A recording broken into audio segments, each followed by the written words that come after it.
दबंग दिल्ली टीमनं एक महिना प्रो कबड्डीसाठी नवी मुंबईत चांगलाच घाम गाळलाय। दिल्ली टीमला आतापर्यंत एकाही हंगामात चांगली कामगिरी करता आलेली नाही। आता चौथ्या हंगामात दबंग दिल्ली टीम कमबॅक करते का याकडे साऱ्यांचं लक्ष असेल। प्रो कबड्डीच्या तयारीबाबत दबंग दिल्लीचे खेळाडू आणि परीक्षकांशी बातचीत केली आहे आमच्या प्रतिनिधी मेघा कुचिक यांनी। 2016 प्रो कबड्डी लीगचा दुसरा हंगाम जवळ आलेला आहे। यामुळे कबड्डी प्लेयर्स आता कसून सराव करत आहेत। याबाबतच दबंग दिल्लीचे काही प्लेयर्स आणि त्यांचे कोच आपल्याबरोबर बातचीत करण्यासाठी आहेत। त्यांचे कोच सागर बांदेकर आपल्याबरोबर आहेत। सर, आता टीमचे जे काही प्लेयर्स आहेत दबंग दिल्लीचे, काही बाहेर गेलेले आहेत, काही नवीन आलेले आहेत, टीम कॉम्बिनेशन कसं आहे? ह्या वर्षी माझी ही दबंग दिल्लीची टीम ही नवीन आहे आणि सगळे यंग आहेत। त्याच्यात डी सुरेश आहे, काशीलिंग आडके आहे, दीपक नलवाल आहे, सचिन सिंगाडे आहेत, प्रशांत चव्हाण आहेत। हे चांगलेच माझे रायडर पण आहेत आणि डिफेन्सवर आहेत।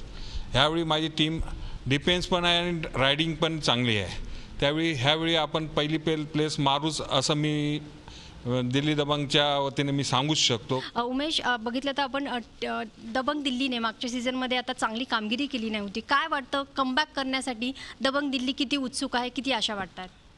पहिले तर मॅडम, यावर्षीच्या सीझनमध्ये बरेचसे चेंजेस झालेले आहेत टीममध्ये। काशीलिंग आडक्यांनी सेल्वामनी सोडले तर बाकीचे सर्वच प्लेयर नवीन आहेत। तर नक्कीच मागच्या परफॉर्मन्समध्ये बघितलं तर हे प्लेयर जे आत्ता जे आले आहेत दबंग दिल्लीच्या टीममध्ये, त्यांचा मागचा परफॉर्मन्स जर बघितला तर ह्या वर्षीचा दबंग दिल्लीचा जो टेबल पॉईंट आहे यावर्षी नक्कीच 8व्यावरून पहिल्या स्थानावर असणार आहे। काशीनाथ आडके, हनुमान उडी ज्याची प्रसिद्ध आहे तो प्लेयर यांच्याकडे आहे। तुझी हनुमान उडी खूप प्रसिद्ध आहे, बेस्ट रायडर म्हणून तू याच्या आधी पुरस्कारही तुला प्राप्त झालेला आहे। तू हे जे स्किल आहे, कौशल्य आहे, हे कसं काय विकसित केलेलं आहे? माझ्यामध्ये जंपिंग पॉवर जास्त आहे। मला जंपिंग एक्सरसाइज खूप आवडतात आणि मी ते हल्ली रेग्युलर करत असतो आणि मला स्किपिंग वगैरे, त्यानंतर जंपिंगचे एक्सरसाइज वगैरे सर्व मला आवडतात। त्यामुळे मला कमान नाही म्हटलं तर 5 फूट ते 5.5 फूट मी उडी मारू शकतो। पहिल्यांदाच तुला प्रो कबड्डीमध्ये खेळण्याची संधी मिळणार आहे, किती उत्सुकता आहे? कामगिरी चांगली करण्यासाठी तू किती प्रयत्नशील असशील?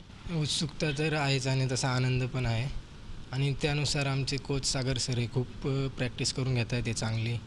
तर दबंग दिल्लीचं या सीझनमधलं आहे ते टीम कॉम्बिनेशन बदललेलं आहे। गेल्या सीझनमध्ये जरी दबंग दिल्लीला चांगली कामगिरी करता आली नसली तरी या सीझनमध्ये दबंग दिल्ली चांगली कामगिरी करेल आणि टॉपच्या टीममध्ये आघाडीवर स्थान पटकावेल असा विश्वास दबंग दिल्लीचे खेळाडू आणि कोच व्यक्त करतायत। व्हिडिओ जर्नलिस्ट संदेश बैकरसह मेघा कुचिक, झी मीडिया, मुंबई। झी 24 तास रहा एक पाऊल पुढे।